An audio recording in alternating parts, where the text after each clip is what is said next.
Alors, dans cette session, je voudrais te parler d'un système ou plutôt d'une règle de vie qui est très peu appliquée. Et pourtant, si tu l'appliques, tu vas voir des changements dès ce soir sur ton épanouissement, heureusement, parce qu'on veut tous être épanouis, sur ton bien-être, heureusement également, parce qu'on veut tous être heureux et bien se sentir, et sur ta productivité, sur ton succès. Parce que finalement, si tu es productif et que tu te concentres sur les bonnes choses, les choses qui sont importantes, tu vas accélérer les choses que tu réalises, tu vas accomplir davantage en moins de temps, et cela va te permettre ainsi, d'atteindre plus facilement le succès. Et au plus tu arrives à accomplir des choses, au plus tu vas apprendre par définition,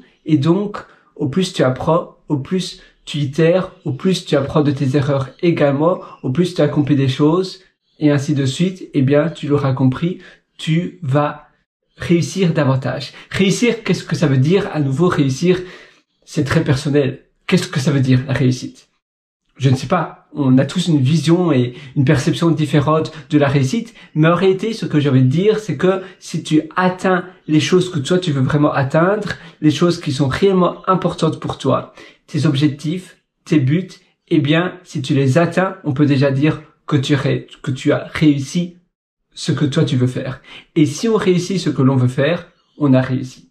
Évidemment, il faut pas après se dire voilà, maintenant je me repose sur mes lauriers, j'ai réussi ce que je voulais faire et maintenant je stagne. Non, c'est toujours très important d'avoir des buts, d'avoir des objectifs et d'autres objectifs. Quand tu atteins certains objectifs, tu vas te donner de nouveaux objectifs. Et c'est ça qui va te stimuler, c'est ça qui va toujours te rendre actif, qui va te rendre, à l'éveil, à l'écoute et curieux des choses qui t'entourent, curieux de comment ton environnement peut également t'apporter davantage. Et très souvent, on n'est pas suffisamment conscient de l'importance de notre environnement et finalement, notre environnement peut nous apporter énormément. Que ça soit par d'autres personnes, par le biais donc d'aide d'autres personnes, que ça soit par exemple avec peut-être des aides, des subventions ou des choses comme cela, ou bien même l'environnement en tant que tel. Utiliser cet environnement-là, par exemple pour ma part, j'aime bien écrire. Je sais que si j'écris dans un parc ou bien dans un café, je vais mieux écrire. Peut-être pas plus rapidement, mais du moins je vais mieux écrire et donc par définition, si j'écris mieux, je serai directement peut-être au niveau 17 au lieu du niveau 14 de la qualité de mes écrits. Et si je suis déjà au niveau 18, je devrais faire au 17, je devrais faire moins d'efforts pour arriver à ce que moi je veux arriver. Donc, utiliser l'environnement pour pouvoir réaliser du meilleur contenu, pour pouvoir réaliser des choses de meilleure qualité. La même chose avec le sommeil. Si tu dors mieux, tu te sentiras plus en forme. Et si tu te sens plus en forme, tu pourras, être davantage concentré sur ce que tu fais. La concentration joue aussi un rôle important dans ce que tu fais. Parce que si tu te laisses très facilement distraire, tu vas avoir davantage de mal à accomplir quelque chose en temps et en heure parce que tu auras toujours des distractions. Et donc, souvent, on dit que quand on se laisse distraire, après, on doit à nouveau avoir 17 minutes cela demande 17 minutes pour être à nouveau dans la bulle de concentration. C'est-à-dire que si tu es distrait là maintenant, on a à nouveau besoin de 17 minutes, entre 14 à 17 minutes, pour pouvoir te reconcentrer, pour à nouveau être dans la bulle, dans le flow, ça veut dire dans le travail profond. La dernière chose, à nouveau, l'environnement est important, mais aussi la manière dont tu organises tes journées. Ça veut dire que si tes journées ressemblent à rien, c'est-à-dire que tu n'as pas de discipline dans tes journées, tu n'as pas d'organisation, d'ailleurs c'est pour cela que même si tu veux te lancer en tant qu'indépendant ou en tant que freelance, ou que tu veux lancer ton side business, un projet de côté, un business de côté, en plus de ce que tu fais, c'est bien de garder ton 9 to 5 job, donc ton job de la journée, pour garder une structure dans tes journées. Parce que si en une fois dès la semaine prochaine tu démissionnes, tu n'as plus de travail et tu travailles pour toi, eh bien ça va être toujours très dur de garder la même routine, la même hygiène de vie, parce que quand c'est pour soi, on va commencer à se lever tard, et puis après on va commencer à dormir tard, et puis très facilement tu vas, même si peut-être maintenant ça paraît aberrant de pouvoir terminer dans des situations comme cela, mais c'est tellement facile de tomber dans une situation où tu vas dormir vers 4 heures du matin et tu te réveilles vers midi, 1 heure, et tu es complètement déboussolé, mais aussi tu te sens tout le temps fatigué, et puis après tu vas mal faire les choses, tout simplement parce que tu n'as pas ton travail, ton travail durant la journée, ton travail en tant que salarié. Et si tu as ton travail en tant que salarié, parce que tu sais les conséquences et que tu sais que tu dois être à temps au travail, sinon, eh bien, directement, tu risques des sanctions moyennes ou pas du tout graves, mais au moins, tu risques d'être jugé, eh bien, tu dois être à temps. Ou ne fût-ce que garder peut-être un simple travail qui ne demande pas beaucoup de concentration mentale, par exemple, travailler dans un café, mais au moins tu dois être là à temps, surtout si c'est dans une boulangerie, un café du style, tu sais, les cafés Starbucks, mais ça doit pas du tout être une franchise nécessairement, mais voilà, où tu dois commencer pour un petit déjeuner. Donc par exemple à 8 heures, tu dois commencer à travailler là. Pour ma part, dans le quartier où j'habite, il y a plein de petits cafés très chouettes. Ils sont souvent ouverts de 7 heures à 15-16 heures de l'après-midi, donc pas très tard, mais au moins tu as toute l'après-midi après pour toi. Si tu termines ton shift, c'est-à-dire ton job à 15 heures, et bien après tu as toute la soirée, mais tu commences à 7 heures du matin. Donc ça te force à garder une bonne routine. Mais si pour toi, pour ton propre boulot, tu te dis je dois me lever à 7 heures du matin, parce que tu sais qu'il y a personne qui t'attend à 7 heures du matin au lieu de ton travail, très facilement tu vas pas le faire parce que ça ne tient qu'à toi. Mais si c'est un contrat de travail et que tu t'engages à être présent à 7 heures du matin, voilà, tu as signé dans ton contrat, je serai là de 7 heures, mes horaires de bureau sont de 7 heures ou de 8 heures ou de 9 heures du matin jusqu'à 15, 16, 17 heures, eh bien, tu vas y être, tu vas te réveiller tôt le matin. Donc c'est important, la même chose, si tu as un avion à prendre, eh bien tu te dis mais voilà, je vais rater mon avion sinon, et après les hôtels que j'ai déjà réservés dans la destination où je vais aller, par exemple pour ma part, je vais prendre un avion pour Bangkok, eh bien en Thaïlande, eh bien je sais que si je prends pas mon vol, je vais rater mon autre vol, ma correspondance, ça sera par exemple en Malaisie, par exemple. En Malaisie, eh bien, je dois absolument être là, présent, parce que à Kuala Lumpur, parce que sinon, eh bien, je vais rater mon autre vol de Kuala Lumpur à Bangkok, et j'ai déjà réservé des hôtels, et je vais perdre énormément d'argent, je vais perdre 3 000-4 000 $, donc je dois absolument me réveiller tôt le matin à l'heure adéquate, sinon je vais rater mon avion.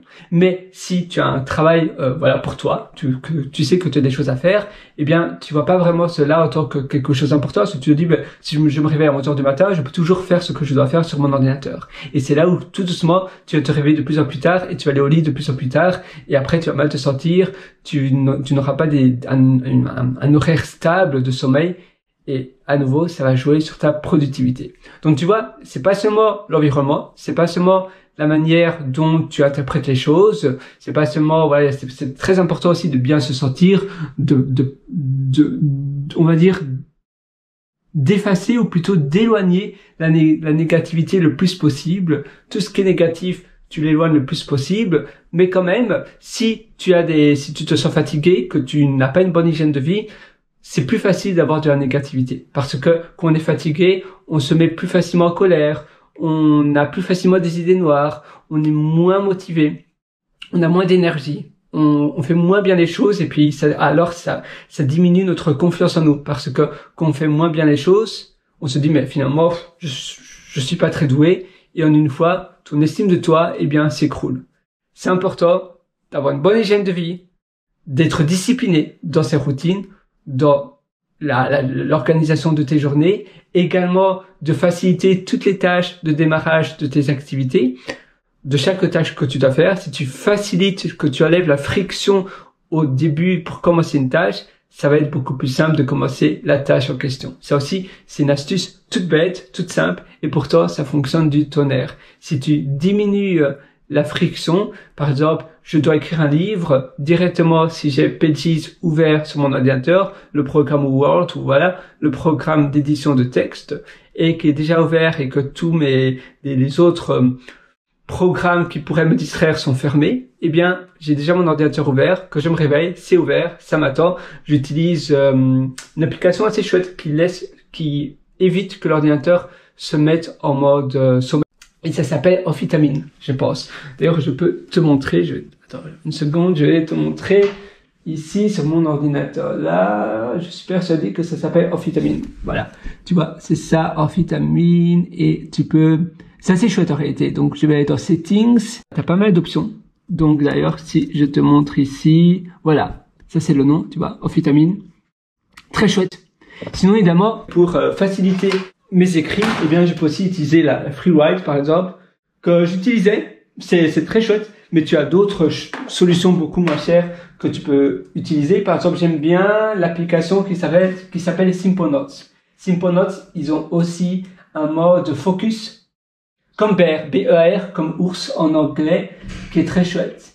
Mais Simple Notes, franchement, je l'aime vraiment bien. Et alors, il se trouve où? Donc ça, c'est Simple Notes. Et je vais te montrer, voilà, tu vois, Focus Mode. D'ailleurs, tu peux faire Command, ça c'est sur Mac. Sur Windows, c'est un autre raccourci, mais tu as, donc, tu dois faire Command, Option et F pour Focus. Et boum, tu vois, c'est en mode Focus. Et là, il n'y a aucune distraction, rien. Puis après, tu peux remettre. Et voilà, tu peux aussi faire une to-do, etc. Mais sinon, tu peux écrire et automatiquement, ça se synchronise dans le cloud. Automatiquement, d'ailleurs, si j'ai un autre ordinateur qui est ouvert aussi sur Simple Notes, je vais voir, moi, taper automatiquement. Par exemple, ici, j'ai un autre ordinateur, eh bien, je peux synchroniser cela. Donc, tu vois, tu as plein de choses à ta disposition facilement, soit gratuitement. Mettons Simple Notes, c'est complètement gratuit, ou bien tu as des options plus chères, mais franchement, la FreeWrite, ça vaut pas le prix, je trouve. Même sauf si tu penses vraiment écrire, voilà, si c'est vraiment ton boulot principal, mais si c'est pas ton job principal, je trouve que c'est pas spécialement nécessaire. Donc voilà, tu as plein d'options que tu peux réaliser. Moi, je t'invite à trouver l'option la plus adéquate pour toi. À nouveau, la vie est courte, il faut commencer dès aujourd'hui, ça ne sert à rien de penser qu'il y aura un meilleur moment, il ne faut pas remettre à plus tard ce que l'on veut faire aujourd'hui. Et d'ailleurs, pour t'aider, je t'ai aussi concocté un atelier qui va te permettre d'ailleurs d'organiser complètement tes journées, mais également d'augmenter ton bonheur, ton épanouissement, d'augmenter toutes les réalisations que tu dois réaliser, que tu dois accomplir. Ça s'appelle Immersion Profonde, la méthode Deep. Tu as un lien juste en dessous de cette vidéo ou de cet audio si tu regardes au format audio ou texte, ou audio ou vidéo, soit sur Spotify au format podcast ou bien sur YouTube au format vidéo. Donc tu verras le lien au-dessous de en description au-dessous de cette vidéo. Sinon, tu peux aller sur pierrewriter.com, c'est pierrewriter.com. Tu connais la chanson maintenant. Donc, on travaille ensemble. Tu verras avec cet atelier dès ce soir, eh bien, tu auras toutes les choses que tu pourras mettre en place dans ton quotidien, toutes les choses que tu pourras mettre en place dans l'organisation de tes journées, que tu pourras actionner. Et dès demain matin, eh bien, tu pourras déjà utiliser tous les outils que je te partage. J'appelle cela atelier parce que c'est beaucoup plus cocoon qu'une formation, mais sinon c'est la même chose, en réalité. On travaille ensemble. Évidemment, c'est pas pour tout le monde. Ça, je dois quand même te le dire. Si tu penses que ça va venir comme ça du ciel, ou bien que tu n'es pas du tout motivé et que tu ne comptes pas appliquer ce que je vais t'enseigner, eh bien, ça ne sert à rien. Tu dois prendre cet atelier si tu sais que tu vas appliquer les conseils que je te donne et que tu vas vraiment suivre à la lettre tout ce que je te donne. Si tu es motivé et que tu veux vraiment organiser, on va dire transformer plutôt l'organisation de tes journées pour que tes journées soient en mode autopilote, ça veut dire que tu dois plus penser à qu'est-ce que je fais maintenant, etc. On va vraiment tout réinventer dans l'organisation de tes journées. On va réinventer la manière dont tu fais tes sprints de 90 minutes. On va réinventer la manière dont tu changes les pots d'activité. D'ailleurs, les pots d'activité sont très importantes. Les types d'activités, par exemple, manuelles, les activités de repos, les activités de vide, de non-pensée, les activités plus, on va dire, intellectuelles, etc.